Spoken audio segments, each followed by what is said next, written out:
So here I was scrolling through AliExpress searching for my next quality board to review, and I came across this.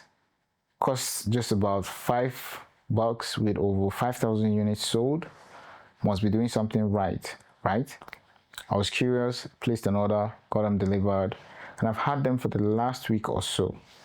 Let's talk about AliExpress's numerous clone Apple Airpods.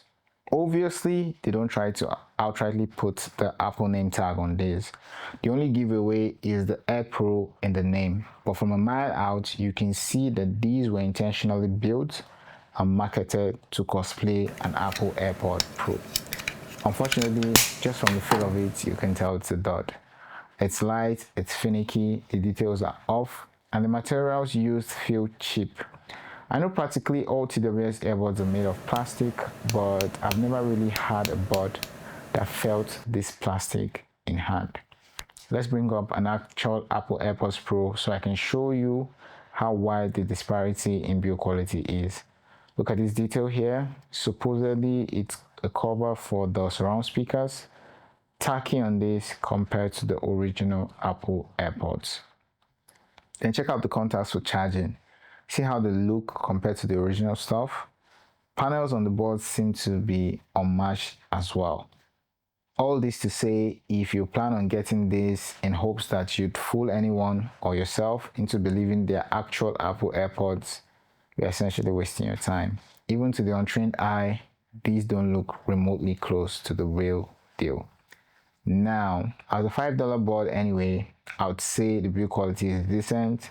It's not terrible. Matter of fact, if you went out of your way to find other similarly priced boards, this would probably be the best of the bunch. And the manufacturers, whoever they are, they go out of their way to include this pouch, complete with a rope, to make them easy to carry about. And that's a nice touch, regardless of how you feel about them. The fit on these is kind of good, surprisingly, or perhaps not surprisingly, since these are modeled after the AirPods. They stick in ear and without too much discomfort.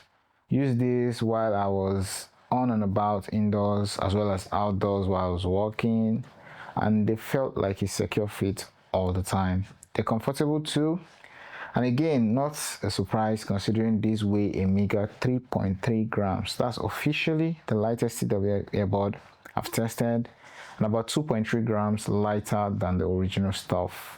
Ear fatigue was very minimal even after using this for a long period, and it definitely lacked that annoying feeling of fullness you find on boards like the Soundpage C30.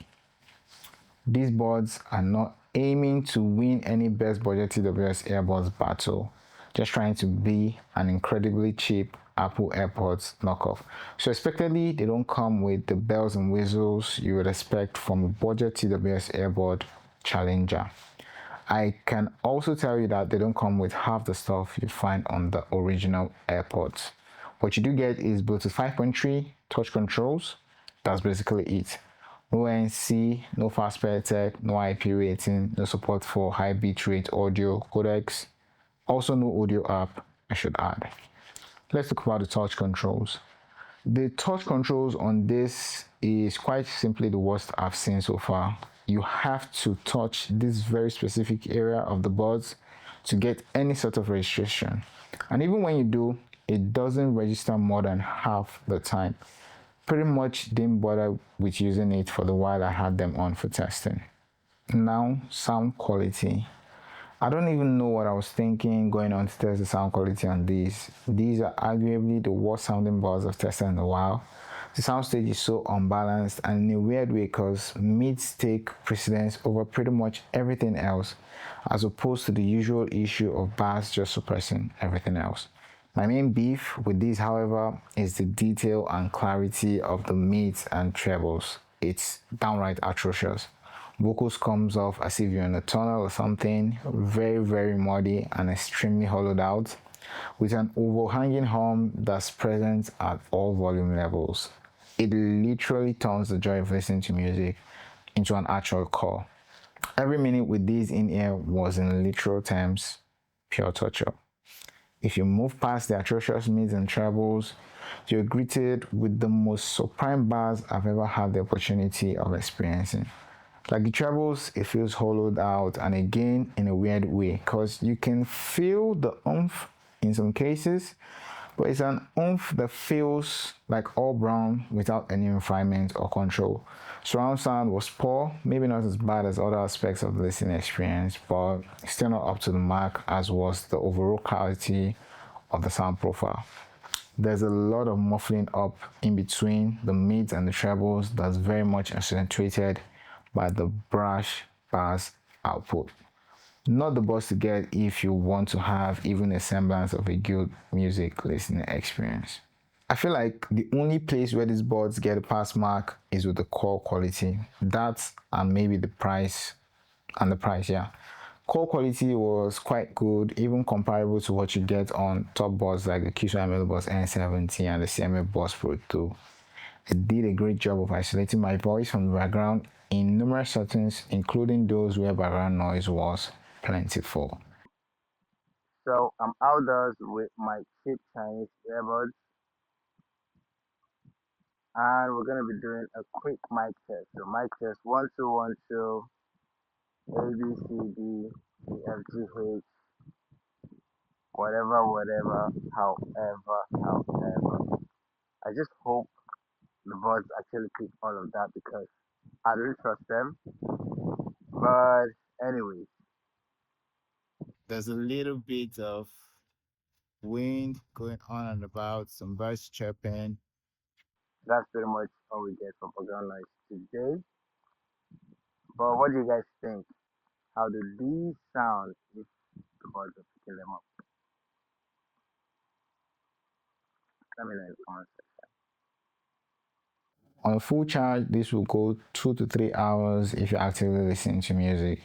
Rarely ever went past a day of on time when on standby.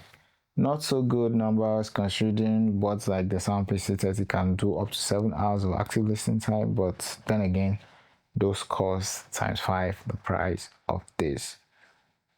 So to sum it up, what's good, what's bad? What's good? Good call quality, ridiculously cheap price. What's bad? Practically everything else. So should you buy the Apple Airpods knockoffs on AliExpress? When I got these, I wasn't expecting them to match the many budget buds I've tested in any way. At $5 a piece, it will take some sort of black magic engineering to do that. However, I was expecting them to be a little bit good, just a little bit, but they're not even a teeny weeny bit good. The build quality is depressing, the sound quality is genuinely atrocious, there's no NC, no app, no IP rating.